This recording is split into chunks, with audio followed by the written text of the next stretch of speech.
analisa uma proposta que garante acesso a estados e municípios dos dados do sistema do auxílio emergencial. Esse compartilhamento poderá facilitar a execução local dos programas de transferência de renda, já que são mais de 50 milhões de pessoas beneficiadas. E um dos autores da proposta é o deputado Dr. João, do PROS da Bahia. É com ele que eu converso nesta edição do Palavra Aberta. Bem-vindo, deputado. Olá, Regina. Muito obrigado. É um imenso prazer estar aqui falando com vocês que estão acompanhando aí de casa, via remotamente, acostumando-se com esse novo normal, né, Regina? Eu estou com muito prazer aqui para falar dessa PL nossa. Tá certo, eu queria que o senhor desse mais detalhes para a gente sobre esse projeto, já que o governo já coloca no projeto os dados no portal Transparência Brasil, não é isso? Qual seria a diferença? Que dados os estados e os municípios poderiam ter mais acesso? Olha, Regina, é o seguinte, a gente tem no Brasil, como você falou, o dado de mais de 50 milhões de brasileiros que viviam naquele limiar, ali numa situação limítrofe da pobreza, aqueles autônomos que são motoboy, aquelas manicures, aquele que tem o seu churrasquinho, aqueles que fazem um motorista de aplicativo, eventualmente, que nessa pandemia foi acentuada e foi agravado essa situação monetária deles. Então, o que fazemos hoje? A tecnologia ela tem que ajudar não só a iniciativa privada, como também ela tem que ajudar o nosso sistema público. Olha só o quanto a gente evoluiu. A gente conseguiu identificar esses invisíveis, vamos assim chamar, que eles não estavam em nenhum programa de transferência de renda. E como é que essas pessoas viviam? Quem que era que ajudava essas pessoas? Como é que era a vida dessas pessoas? Então, a nossa proposta é que a gente possa...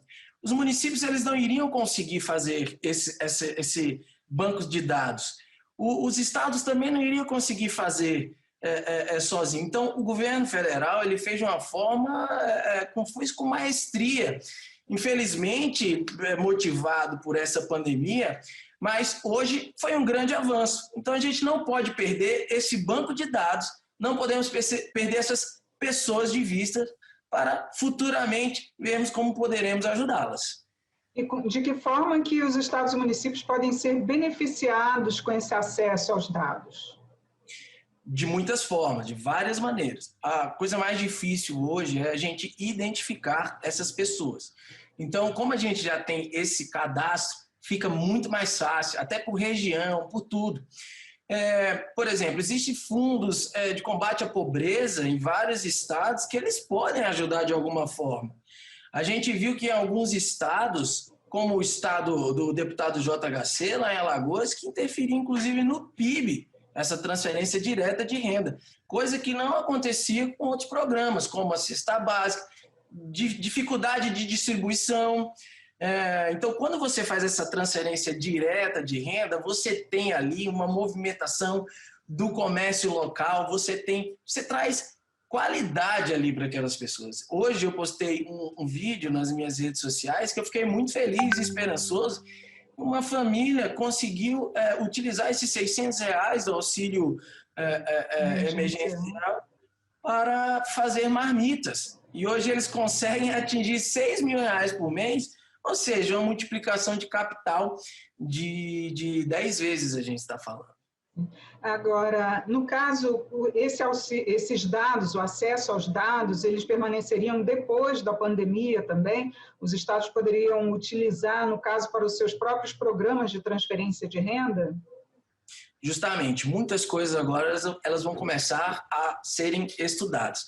Como eu digo para você, quando a gente, tanto no privado, quando a gente identifica quem que no privado, quem que é o seu potencial cliente. No sistema público, a gente tem que identificar quem são as pessoas vulneráveis. A gente, com essa pandemia, evidenciou-se muito quem são as pessoas vulneráveis. Então, são essas pessoas que não estavam em nenhum programa, mas também que viviam ali a sua batalha diária. Então, como é que vai poder ser feito? Existem outros projetos, por exemplo, ao invés de ser comprado o material escolar, a gente fazer um cartão, certo?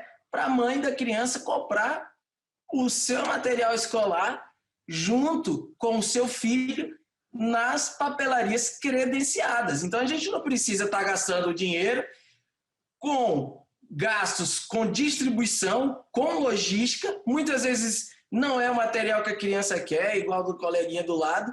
Então, a felicidade da mãe, o empoderamento da criança poder escolher seu lápis e tudo, isso aí é uma coisa que a tecnologia vai fazer. Então, a gente pode utilizar esses dados para isso.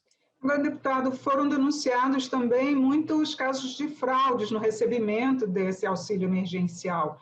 Inclusive, até a própria Polícia Federal lançou um banco de dados para poder levar para a Caixa Econômica Federal todos os casos que estão sendo investigados. Esse projeto ele prevê também um acompanhamento dessas fraudes que ocorreram? No Congresso Nacional já tem a frente parlamentar, frente parlamentar digital, econômica e digital, que ela prevê todas essas questões. Mas não significa dizer que só porque existiu fraude a gente tem que retroagir. A gente tem que fazer o nosso trabalho de acompanhar de perto, de averiguar, de punir essas pessoas, porque senão acredito que vai ser uma perda muito grande para quem realmente precisa. Inclusive, também o governo já está falando de lançar um outro programa de transferência de renda, o Renda Brasil. No caso, esses dados poderiam ser utilizados para estados e municípios compartilharem também esse programa do Renda Brasil? Com certeza, com certeza. Inclusive, algumas emendas parlamentares elas vão poder ser feitas com transferência direta. Porque não adianta, igual eu te falei, você tentar fazer uma distribuição, porque a logística não fica boa. Então, quando você não vai conseguir fazer uma transferência direta de R$600, mas se puder até uma emenda parlamentar, alguma coisa que possa fazer um cartão que distribua ali, que obrigue a eles a gastarem ali no comércio local, isso aí vai fazer com que a economia gire e tudo vai dar certo. Mas primeiro, o primeiro passo foi dado, que é a gente saber quem são essas pessoas que se enquadram, que se encaixam nesse papel, nessas condições. Só uma última pergunta, como é que seria viabilizado esse acesso de dados? Os estados e municípios teriam acesso já direto, assim que eles fossem captados pelo Executivo Federal? Isso, justamente. Cada município, cada região teria o seu mapa e lá daria para até incrementar, certo? Derivando por geolocalização, de saber, inclusive, quais são os locais que estão mais vulneráveis. Isso aí é possível hoje pela geolocalização. Então, como a gente já tem esse grosso que foi feito, a gente pode depois ir alinhando, afinando, a gente pode ir lapidando o que já foi construído. Deputado, doutor João, muito obrigada por sua participação e esclarecimentos aqui no Palavra Aberta. Obrigado você, Regina. Quero mandar um beijo para toda a Bahia, a qual eu tenho o prazer de ser deputado federal por lá, ser jovem ainda. Esses dias foi o Dia da Juventude e eu acredito que a tecnologia ela tem como ajudar muita gente ainda no sistema público, também na medicina, qual sou médico, a gente vê muita evolução e contem comigo, um forte abraço, fiquem com Deus. Eu conversei sobre o acesso dos dados ao sistema de auxílio emergencial com o deputado Dr. João, do PROS da Bahia. Obrigada pela sua audiência. Até a próxima.